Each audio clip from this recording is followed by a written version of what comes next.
Vamos resolver hoje um simulado de motonauta comentado.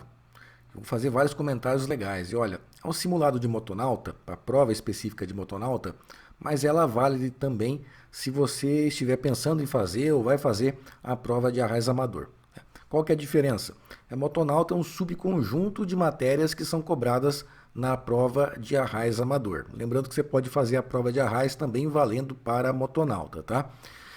E também esse simulado que nós vamos fazer aqui tem 20 questões, que a prova de motonauta tem só 20 questões, enquanto que a prova de arraiz amador ela tem 40 questões. E para isso eu vou utilizar de novo, eu falo de novo porque nós temos um outro vídeo aqui, que você pode ver ele, que ele também utilizamos a mesma plataforma que eu vou utilizar agora, uma plataforma mantida por nós, pela Enault. A Enault é uma solução completa de cursos preparatórios para as provas de amadores, desde arraiz amador até capitão. Nós mantemos essa plataforma lá, onde nós temos um banco de questões de mais de 1.100 questões para a prova de arraiz amador e motonauta. E você também pode utilizá-lo. Para você utilizá-lo, entre em enault.com, clique aqui no menu superior em simulado para arraiz amador e motonauta e aí você chega nessa página. O simulado está aqui um pouco mais para baixo, é só colocar a página um pouquinho para baixo e você vai encontrar aqui o simulado de demonstração para você ver. E nós temos um simulado completo com acesso a todas as nossas questões, né? Então, para você acessar aqui, clica em acessar. Depois disso, você chega nessa página onde você pode fazer o seu login, caso você não tenha. Se você não tiver, é a sua primeira vez aqui, você faz um cadastro bem rapidinho ali, confirma suas contas e daí você pode acessar. Eu já tenho, é claro, a minha conta, então eu acesso direto por aqui.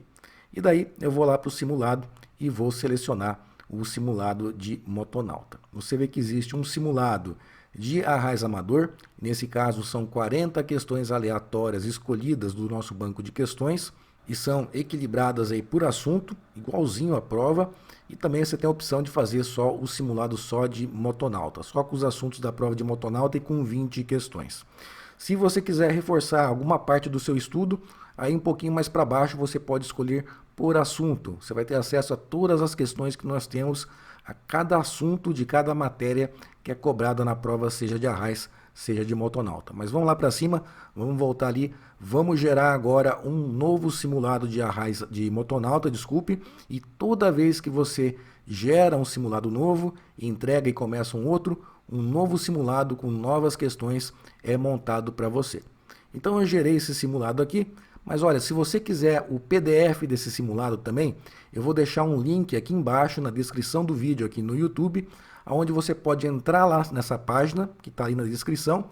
Você entra lá, você vai poder baixar esse simulado que foi gerado para mim agora em PDF e também por lá você pode acompanhar esse vídeo se você quiser. Que é muito legal que eu vou comentar cada uma das questões. Eu vou além do que a questão pede para que vocês aprendam muito mais coisa do que simplesmente saber, essa questão marca isso, essa questão marca aquilo, né? Vamos um pouquinho além, de forma que você ganhe conhecimento também com esse simulado que eu vou resolver com vocês. Mas vamos começar ali com a primeira questão comentada. Fala aqui, de acordo com o RIPEAN, em uma situação de risco de abalroamento, constatou-se que um dos barcos tem preferência. Sendo assim, o barco que tem preferência deverá, em princípio, e aí pede para você marcar a alternativa correta. Olha, aqui eu vou até fazer umas curiosidades aqui para firmar até o seu conhecimento a respeito de RIPEAN. Né?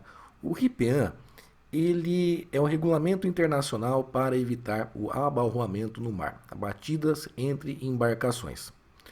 O RIPEAN ele é adotado internacionalmente, praticamente todos os países do mundo adotaram essas regras internacionais para evitar a batida de embarcações. São as regras de trânsito das embarcações, digamos assim, entre outras coisas também. O RIPEAN ele tem duas línguas oficiais. Tá? As línguas que são reconhecidas como essa é o texto original do RIPEAN. É em inglês e também em francês.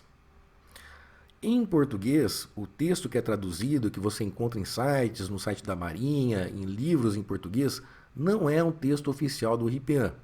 O que que muda? É que se você tiver alguma dúvida sobre o texto em português, você deve consultar o texto oficial, que é em inglês ou em francês, tá? É isso que muda.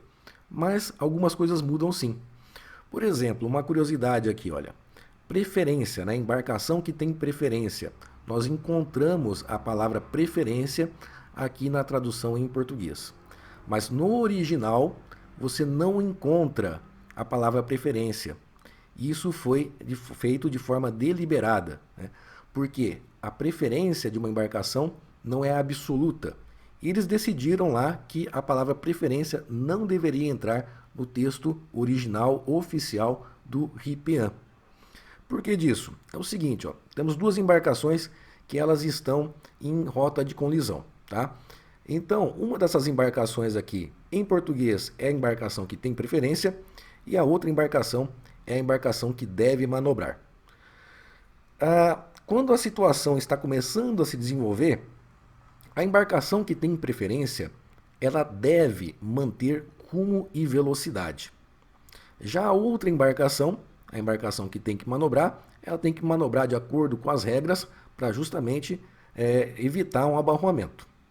Agora, quando essas embarcações estão em uma situação mais próxima e a embarcação que tem preferência olha para outra embarcação que tinha que manobrar e ela não está manobrando, aí essa embarcação ela pode manobrar.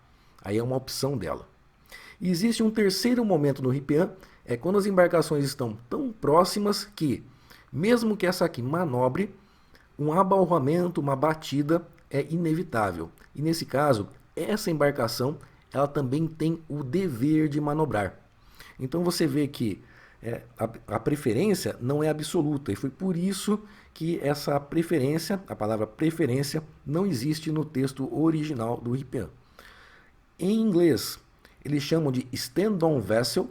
Não existe uma tradução ótima para stand-on vessel. Seria alguma coisa como a embarcação continua fazendo o que está fazendo naquele momento, né? E fica de vigilância também em relação a outra embarcação. Talvez a embarcação que mantém vigilância, né? Fosse uma palavra até melhor. E a outra é a giveaway vessel. A embarcação que tem que manobrar é a giveaway vessel, a embarcação que tem que abrir caminho para outra, né? O giveaway seria mais ou menos isso, dar caminho para outra embarcação. Esses são os termos do RIPEAN na sua linguagem oficial. Então, voltando aqui para a questão. Sendo assim, o barco que tem preferência, e tudo bem, tem preferência, tá? A tradução está assim em português, ela deverá em princípio. Então, em princípio, quando uma situação de colisão está se aparecendo, a embarcação que tem preferência deverá manter seu rumo e velocidade. A alternativa alfa. Essa é a alternativa correta aqui da questão 1.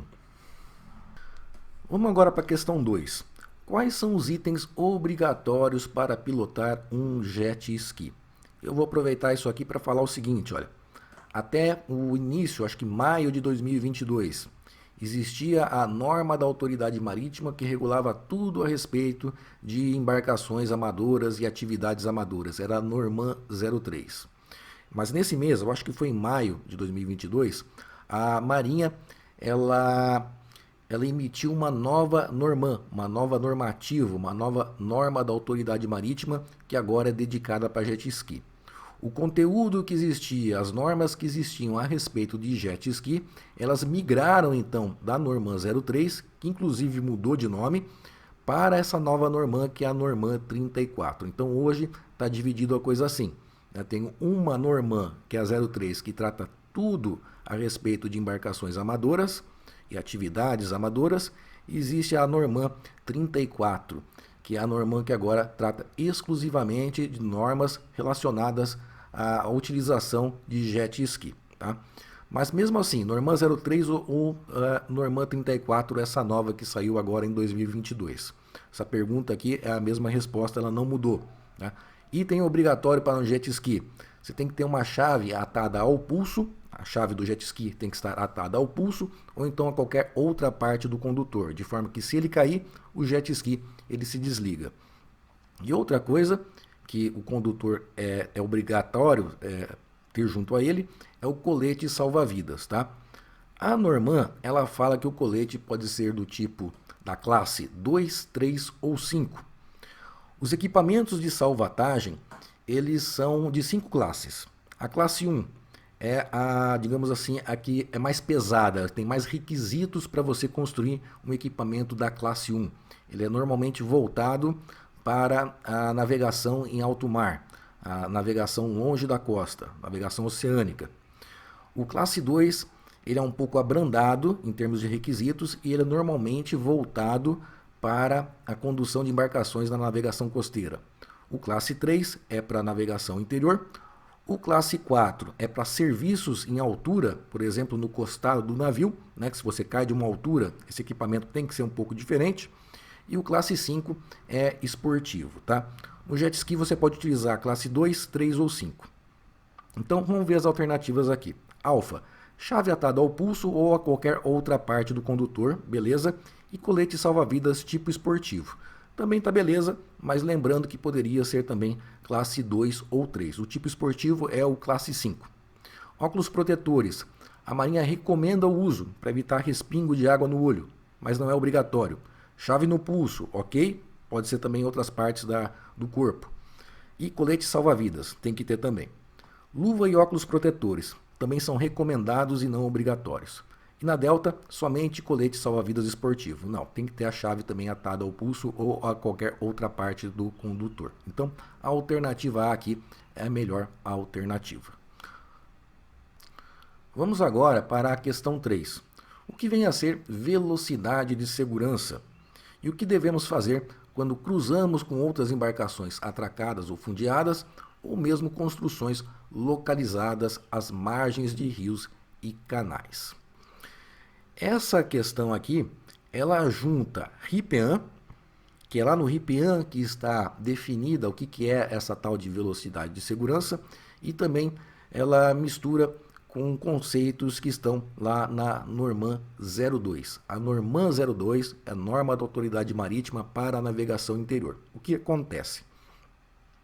O RIPEAN, Regra Internacional para Evitar Abalroamento do Mar, a princípio, ele não é válido para as águas interiores, em navegação em rio, navegação em um lago, em uma lagoa, né? Mas aqui no Brasil, e em vários países do mundo isso acontece também, a autoridade marítima, no caso aqui do Brasil, a Marinha, ela fala assim, não, o RIPEAN também vale em rios, lagos, navegação interior, enfim. Então, o RIPEAN, no final das contas, vale em todos os lugares. Mas, às vezes, essas autoridades marítimas, a Marinha, aqui no caso do Brasil, ela acrescenta ou modifica o RIPEAN para alguma particularidade daquele país ou daquele local, enfim. E aqui no Brasil é a mesma coisa. Então, a primeira parte dessa questão 3 aqui vem do RIPEAN. A segunda parte vem dessa Norman 02, que é a que autoriza o uso do RIPEAN também em águas interiores, com algumas modificações. Então vamos lá. O que vem a ser velocidade de segurança? Essa aqui é a velocidade que possibilita ou permite uma ação apropriada e eficaz que funcione para evitar uma colisão, um abalroamento e de parar a embarcação a uma distância segura. Então a velocidade de segurança não é 5 nós, não é 10 nós, não é 15 nós. Cada condição de mar e a condição em geral vai dizer para você qual que é a velocidade de segurança. Se você está em mar aberto, sem nenhuma outra embarcação próxima, a velocidade de segurança vai ser alta, né?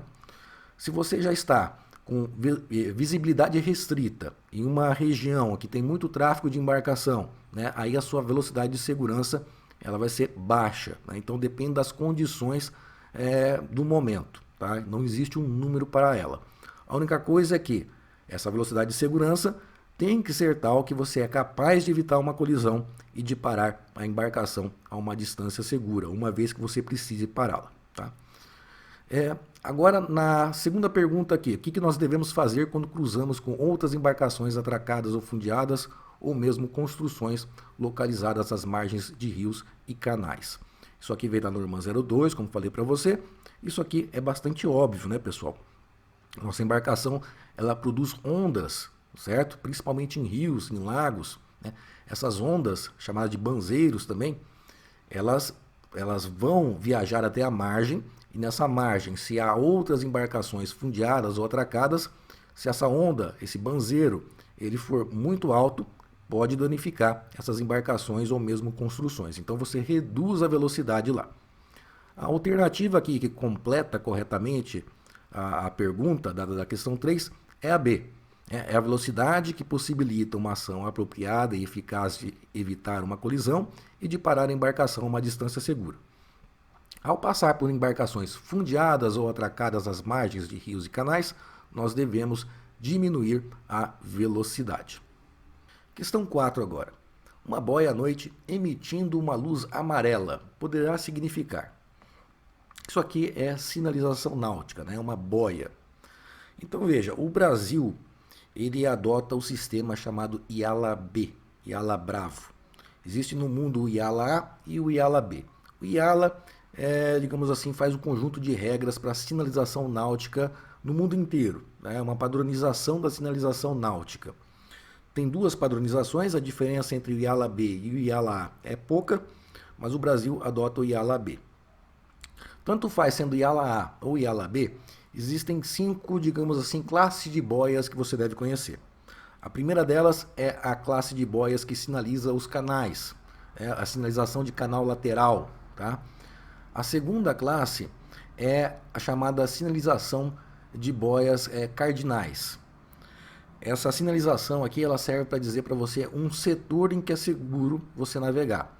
Então, setor leste, oeste, norte ou sul. Você bota uma boia lá de sinal cardinal, a boia de sinal leste indica que a leste daquela boia é seguro você navegar. Os outros setores não são. Nós temos também a sinalização chamada de perigo isolado. É um perigo isolado, uma pedra numa região, mas é cercada de águas seguras. Então, próximo à boia é perigoso, mas um pouquinho mais longe dela, tudo bem, é seguro. Temos a sinalização náutica também de águas seguras. Sinaliza que toda aquela região em torno da boia é segura. E nós temos uma quinta classe de boias chamada de sinal especial. O sinal especial pode ser qualquer outra coisa. Mas como é que você sabe o que essa outra coisa significa? Você tem que consultar a carta náutica ou um documento da Marinha, enfim, vai ter que estar escrito em algum lugar o que essa boia de sinal especial significa. Essa boia, ela é sempre amarela e ela emite à noite uma luz piscando amarela, em diferentes ritmos, tá? Em diferentes ciclos de iluminação, em diferentes piscadas, digamos assim. Tá? Essa luz amarela, então, é que vai dizer para a gente que lá existe uma sinalização náutica especial. Então, vamos ver as alternativas aqui. Não, um perigo isolado. Não, isso aqui é uma boia de perigo isolado. Essa boia de perigo isolado, ela à noite emite 2 pulsos de luz branca. Tá? Então, não é o caso. Na Bravo, uma bifurcação de canal. Isso aqui tem a ver lá com a primeira classe de sinais laterais. Tá? As boias de sinais laterais, elas sempre emitem ou uma luz encarnada, vermelha, ou então uma luz verde. Nós temos também o sinal de águas seguras ali na C. Tá? O sinal de águas seguras também, ele emite luz branca. Tá? Ela é diferente, o ciclo de emissão delas, de um perigo isolado, mas também é uma luz branca. E na Delta, uma área de recreação. A área de recreação não é sinalizada a princípio por nenhuma boia, mas você pode colocar lá uma boia de sinal especial que emite uma luz amarela. Então, na questão 4 aqui, a correta é a alternativa delta. Questão 5. A bordo de um barco de lazer navegando, o tripulante responsável pela operação e manutenção da embarcação. Isso aqui é regulamentos e é bastante simples, tá? Quem que manda na embarcação enquanto ela está navegando, enquanto ela está sendo operada? É o proprietário? Não é. Representante legal? Também não. O timoneiro? Não. Quem manda na embarcação, quem é responsável por tudo da embarcação é o comandante. A alternativa Charlie. Bem simplesinha essa. Questão 6. Na ausência de apito, a embarcação poderá utilizar. Isso aqui também é do RIPEAN. Tá? O RIPEAN, ele não é somente as regras de trânsito das embarcações. Ele também fala de sinais sonoros, marcas e luzes que a embarcação tem que mostrar. Dependendo do tipo da embarcação, da classe dela, de acordo com o serviço que ela está realizando, do que está acontecendo com essa embarcação, ela tem que mostrar sinais, luzes, marcas diferentes, tá? E uma forma de fazer uma sinalização sonora é através do apito.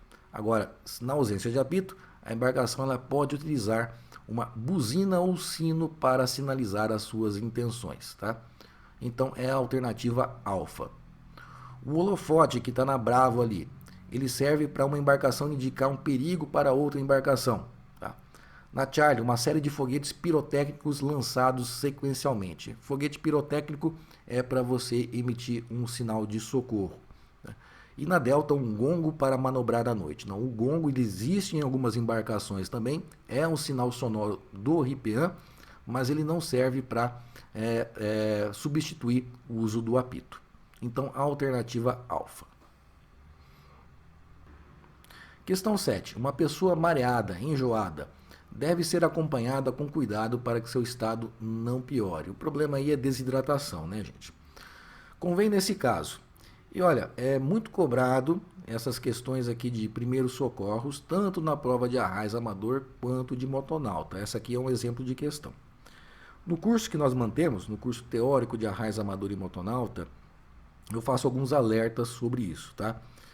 Que alerta? Eu recomendo que você realmente faça um curso de primeiros socorros.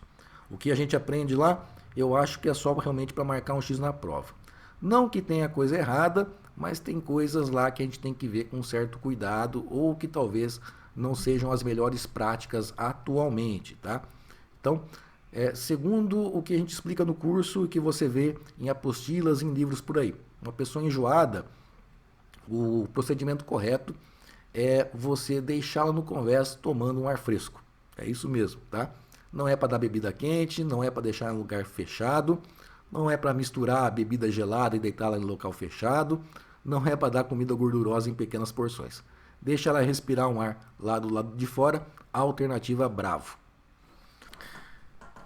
Questão 8 também, regulamentos, tá? Regulamentos é uma parte importante tanto da prova de arraiz amador quanto da prova de motonauta. E aqui é uma questão dela, mais uma. A autoridade marítima, diga-se de passagem, a autoridade marítima é a Marinha, ela sustará o andamento de qualquer documento ou ato administrativo de interesse de quem estiver em débito decorrente de infração, até e pede o prazo. O que é isso aqui? Isso aqui é o seguinte, ó. Na norma de autoridade marítima, norma 03, fala que se você cometeu uma infração, tomou uma multa, por exemplo, tá? E você não pagou essa multa ainda, não adianta você ir na Marinha lá para fazer qualquer coisa lá na Marinha, né? Pedir uma inscrição de prova, pedir um documento da sua embarcação, uma segunda via. Não, a Marinha vai falar, eu não vou fazer nada até você pagar essa infração, tá? Então, a alternativa correta aqui da questão 8 é a Charlie, até a sua quitação, até que você pague essa multa ou então tenha acabado o seu período de suspensão. Tá? Inclusive, essa regra aqui tem muito questionamento legal sobre ela, tá? Ela é inconstitucional, dizem algumas pessoas, mas isso não é algo que a gente precisa saber para a prova. Vamos agora para a questão 9, é mais uma aí que é de legislação também. A atividade de cunho administrativo exercido pela capitania, delegacia e agências que auxiliam a diretoria de portos e costas a exercer seu papel de fiscalização das normas. Trata-se de... Tem duas coisas aqui, tá? Nós temos uma atividade de cunho administrativo, que é a fiscalização. A atividade de cunho administrativo, basicamente, é quando um policial te para checar como é que está a documentação do seu carro, tá? É isso aqui que está dizendo esse texto no final das contas, tá? Isso aqui é a nossa inspeção naval, tá? Existe uma outra coisa, que é uma atividade de cunho técnico-administrativo, que é a vistoria naval. Então, você compra um carro, por exemplo, você tem que passar pela vistoria. Então, existe um momento certo para você passar pela vistoria. E é técnico-administrativo, porque justamente existe alguma coisa que vai ser analisada, certo? Então, é eventual ou periódica. Aconteceu alguma coisa, ou então de tempos em tempos você tem que passar por uma vistoria. Então, Vamos dar uma olhadinha nas alternativas aqui. Na Alfa, fiscalização aquaviária. Não, não é isso, tá?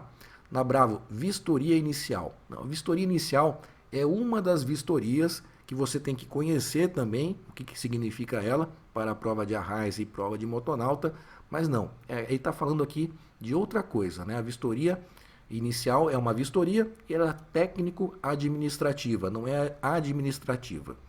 Inspeção naval. Essa sim é atividade de cunho administrativo, tá? Então essa aqui é a alternativa correta e fiscalização naval ali na Delta tá simplesmente para confundir você um pouquinho. É inspeção ou vistoria. Questão 10. Durante a noite, um navegante está manobrando uma lancha em movimento e avista a luz verde de outra embarcação que está cruzando o seu rumo com risco de abalroamento. Risco de abalroamento, né? Lembrou do RIPEAN? Exatamente, né? Uma questão de RIPEAN também, que como eu disse, não trata somente de regras de manobra, mas trata também de luzes, marcas e sinais sonoros que as embarcações devem mostrar ou emitir. Então, isso aqui é o seguinte, olha. As embarcações, ela tem de um lado uma luz verde, o lado de boreste, e do lado de bombordo uma luz encarnada, uma luz vermelha. E para a popa tem uma luz branca. Essas luzes são legais porque elas funcionam mais ou menos como se fosse um sinal de trânsito. Então, se você vê uma luz verde de outra embarcação, luz verde para você.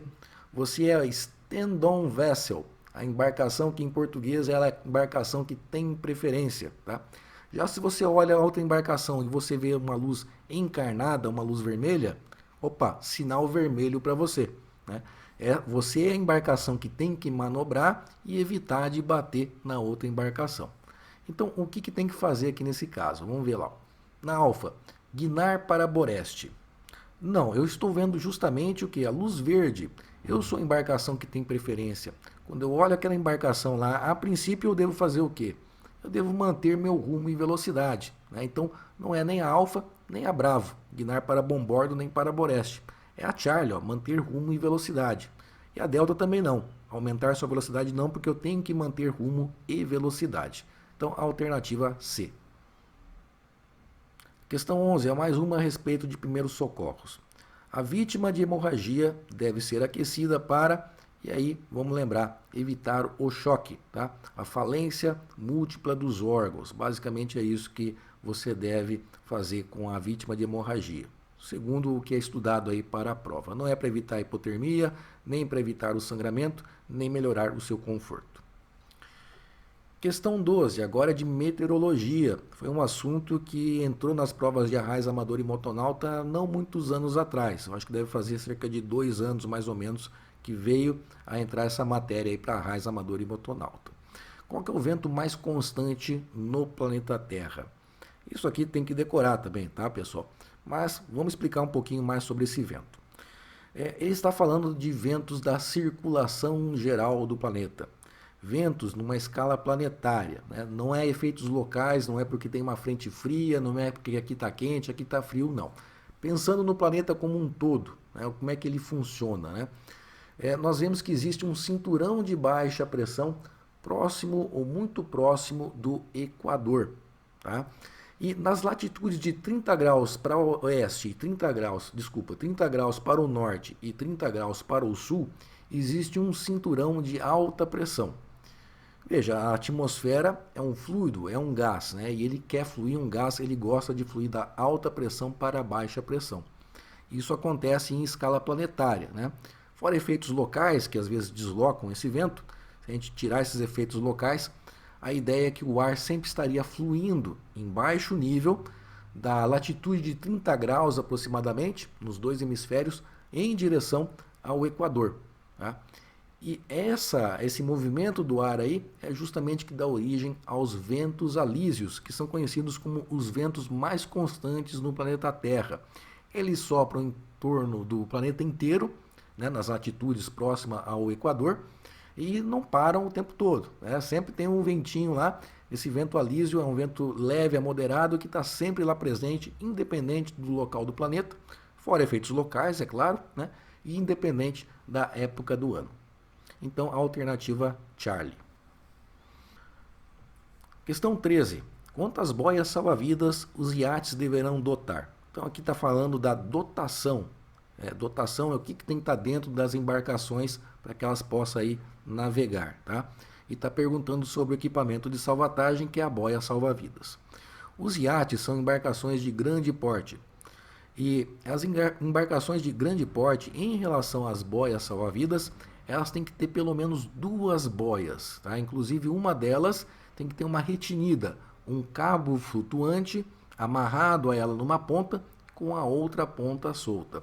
As boias devem ficar no convés ou em algum lugar que permita que ela seja lançada rapidamente ao mar e sobre suportes nunca presas à embarcação. Você tem que ser capaz de pegar aquela boia e jogar no mar no momento que for necessário. A dotação aqui, ela varia para embarcações de médio porte, pode ser uma ou duas, dependendo do tamanho da embarcação. Isso aí a gente explica com mais detalhes no nosso curso. E as embarcações miúdas, elas não precisam ter boias salva-vidas. Então, vamos ver as alternativas aqui. Na Alfa, uma boia salva-vidas, não é uma, são duas. Na Bravo, duas boias salva-vidas do tipo circular ou ferradura. Ok, tá certa. 3 boias, não precisa. Melhor se tiver, né? Mas o obrigatório, a dotação mínima, é 2 boias. E D, 2 boias salva-vidas do tipo Shipmaster. Não, nem sei que tipo de boia é essa, tá? É uma boia circular ou então ferradura, né? Que tem uma abertura aqui, lembra uma ferradura. Essas são as boias que você deve ter a bordo dos iates. Questão 14, mais uma de RIPEAM. 2 apitos longos seguidos de um apito curto. Então, embarcação que faz 2 apitos longos. O apito longo ele dura entre 4 e 6 segundos e o apito curto ele dura cerca de 1 segundo. O que essa embarcação está querendo dizer para as outras? Ela está querendo dizer o seguinte: tenho a intenção de ultrapassar você neste canal por boreste. Isso que significa 2 apitos longos com um apito curto. Se fosse 2 apitos longos e 2 apitos curtos, seria por bombordo. Isso aqui, na verdade, não é estou ultrapassando por bombordo ou estou ultrapassando por boreste. Você está pedindo permissão para outra embarcação que você quer ultrapassá-la, né? Você está em um canal e você não consegue realizar essa ultrapassagem sem que a outra embarcação ajude você, tá? Então, assim, das alternativas que nós vemos aqui, ó, Alfa, estou ultrapassando por bombordo, não. Estou dando atrás, não. Máquina atrás, né? Estou parando máquinas, também não. Estou ultrapassando por boreste. É a melhor alternativa, tá? É a delta, apesar de que o significado não é exatamente esse não, tá? O significado é: tenho a intenção de ultrapassar você por boreste. E a outra embarcação, inclusive, vai responder com outros sinais de apito, dizendo: ok, vou ajudar você a ultrapassar, ou então não dá para te ajudar. Fica aí na tua, não me ultrapasse agora, tá? Mais detalhes que a gente vê também lá no nosso curso teórico. Quando 2 embarcações navegam num canal estreito, RIPEAM de novo, pessoal, em rumos opostos, a uma indo num sentido, a outra indo no outro sentido, e elas estão se aproximando. Como é que essas embarcações negociam essa passagem entre elas? Aqui vai uma dica, tá? Aqui ele falou em canal estreito. Você viu canal estreito, lembra de RIPEAM. Se você vir rio, lago, alguma coisa diferente de canal estreito, aí você vai lembrar da Normand 02, tá? Porque tem algumas diferençazinhas, pequenas diferenças entre o tratamento, entre o que está escrito no RIPEAM e o que está escrito na Normand 02, que, como nós vimos, adota o RIPEAM com pequenas diferenças. E aí tem uma diferença sim, tá? Lá no Normand 02 é um pouquinho diferente do que está no RIPEAM. Mas aqui nesse caso é RIPEAM, está falando de canal estreito. Em rumos opostos, essas embarcações em um canal estreito, cada uma deve navegar o mais próximo possível, quanto for seguro, da margem que está a seu boreste. Igual carro na rua, né? Igual carro em estrada. Cada um fica para a sua direita, tá? Então é a mesma coisa aqui. Então ambas as embarcações devem tomar a margem a seu boreste. É a alternativa Charlie. Questão 16. Ao me deparar com uma vítima com fratura, o que não devo fazer? Novamente lá uma questão de primeiros socorros. Utilizar uma tala para imobilizar o membro quebrado. ok, tá certo, tá? Se for a perna, deve-se preferir imobilizá-la esticada, tá certo também se isso for possível. Tentar colocar o osso no local, de jeito nenhum, né? Um osso quebrado você não mexe, é primeiros socorros, deixa isso para o pessoal especializado mexer, tá? Imobilizar o membro quebrado, então é exatamente igual a alfa, né? Se a alfa tivesse certa, a delta também teria que estar. Então aqui é a alternativa Charlie. Questão 17. À noite foi avistada uma luz verde piscando e pela carta náutica verificou-se a aproximação da entrada de um porto. Qual seria o formato provável deste sinal? Então é uma questão interessante que é de sinalização náutica, já falei um pouquinho sobre ela numa questão anterior. E aqui nesse caso, ele está falando da sinalização náutica de canal, está sinalizando um canal no porto, tá? Porque o canal no porto ele é sinalizado por boias de cor verde ou encarnada, vermelha, que emitem também luzes verdes encarnadas, tá? Então, à noite foi avistada uma luz verde piscando. Eu tenho que saber que a luz verde é do canal, do balizamento de canal lateral. E não só isso, né? Eu tenho que ligar essa cor com o formato e a cor da boia. A cor da boia é verde, mas essa boia que emite essa luz verde, ela é de um formato cilíndrico também, tá? Então, tenho que saber também esse tipo. As boias, elas são identificadas de dia pela marca de top, alguma coisinha que eles colocam na parte de cima da boia, um formato geométrico lá, pelo seu formato, pela sua cor, pela sua numeração, e à noite pela cor da luz e pelo ritmo, como é que essa luz ela pisca de noite. Então é assim que são identificadas os sinais náuticos. Vamos agora para a questão 18. O dispositivo utilizado pelo náufrago para chamar atenção a grandes distâncias à noite chama-se. E aqui, olha, vamos ver as alternativas. Na alfa, luz estroboscópica. O náufrago poderia utilizar uma luz estroboscópica? Poderia, tá? Qual que é o problema? Inclusive, né, existem coletes que têm luz estroboscópica e tudo mais, que emitem uma luz que pode ser vista a grandes distâncias, mas isso aqui não consta nas normativas da Marinha. É um equipamento opcional. Então ele não está se referindo a isso, tá? Ele está se referindo a alguma coisa relacionada com a pirotecnia, né? Dispositivos pirotécnicos que você utiliza em uma situação de emergência. O B, o facho de luz, facho manual de luz vermelha. Tá? Vocês já viram isso em filme, né? É aquele bastão que o cara segura, abre e começa a sair um foguinho, uma chama vermelha lá da ponta, né? Isso é o facho manual de luz vermelha, tá? Mas isso aqui é para perto, não é para grandes distâncias, né? O fumígeno, vocês já devem ter visto em filme também, é aquela fumaça laranja, né? Mas essa fumaça, ela só funciona de dia, né? E aqui pediu na questão à noite. Então, não é essa. Sobrou pra gente a delta, o foguete pirotécnico. Que o melhor nome é foguete manual de estrela vermelha com paraquedas. É esse o nome que é oficial, aí, digamos, para isso, que é o nome que a gente encontra na Norman 03. Já viram em filme também? É aquele bastão que o cara solta um foguete, né? Aquele foguete tem um paraquedinhas, depois que sobe a 300 metros mais ou menos, abre um paraquedas e fica uma luz caindo, uma luz vermelha, né? Pirotécnica, caindo devagar com aquele paraquedas. Então, é isso que esse é o dispositivo utilizado pelo náufrago para chamar a atenção a grandes distâncias à noite. Em canais estreitos, as embarcações devem, e olha só, hein? Praticamente igual uma questão que a gente viu antes, né? Acontece isso também na prova, né? Porque a prova de arraiz amador e de motonauta, ela é montada com base em um grande banco de questões que a Marinha mantém, né? Então, na hora de montar questões, às vezes as questões não se repetem, né? Mas uma questão parecida com a outra pode acontecer. E nesse simulado aconteceu isso, ó. Então, em canais estreitos, a gente já viu o que tem que fazer, né? As embarcações elas devem tomar a margem mais próxima a seu boreste, desde que seja seguro, né? Ficar o mais próximo possível ao seu boreste, tá? E sempre manobrar para boreste para evitar o risco de colisão. É igual o carro na rodovia, exatamente a mesma coisa. Então aqui a alternativa é a Bravo, né? Navegar pela margem mais próxima a seu boreste e sempre manobrar para boreste quando verificar o risco de colisão. Isso é interessante, né? porque você não vai chegar tão próximo da margem de Boreste que impeça você de ir um pouquinho mais para Boreste se for necessário. Tá? Então você navega próximo para Boreste, mas você mantém uma certa distância também de segurança, se isso for possível. Questão 20 é de sinalização náutica também. Mas essa sinalização náutica que está sendo tratada aqui é a sinalização náutica dita complementar.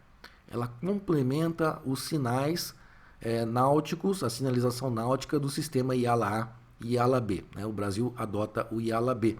É uma sinalização náutica que ela é utilizada em rios. Né? Então aqui, numa hidrovia interior, lá da hidrovia Paraguai-Paraná, se você se depara com uma placa branca contendo um X na cor vermelha, ela quer indicar que você deve, e essa sinalização náutica significa que você deve trocar de margem. Tá? Então é a alternativa alfa. E aí, meu caro, minha cara, achou que valeu a pena esse simulado? Aprendeu bastante coisa? Eu espero que sim. Tá? E daí, se você acha que sim, eu vou pedir um favor para você. Dá um joinha aí no YouTube, tá? Porque o YouTube aí vai distribuir esse vídeo para mais pessoas. E se eu ajudei você, você colocando o joinha, você ajuda também mais pessoas, tá? Serem ajudadas assim como eu acho que eu ajudei você. Pelo menos eu espero. Tá legal?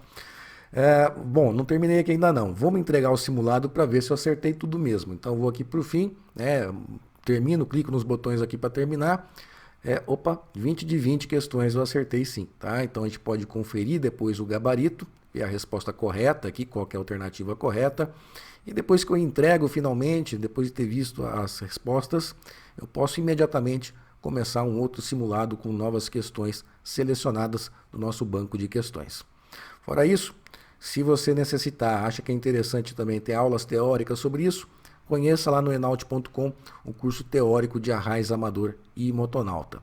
É bem legal também. Se esse simulado aqui você achou legal, o curso em videoaulas, eu espero também que você ache legal, porque eu tento manter o nível das coisas nesse nível que você viu aqui nessa aula, que eu espero que você tenha considerado que tenha agregado para você. Um abraço, até a próxima.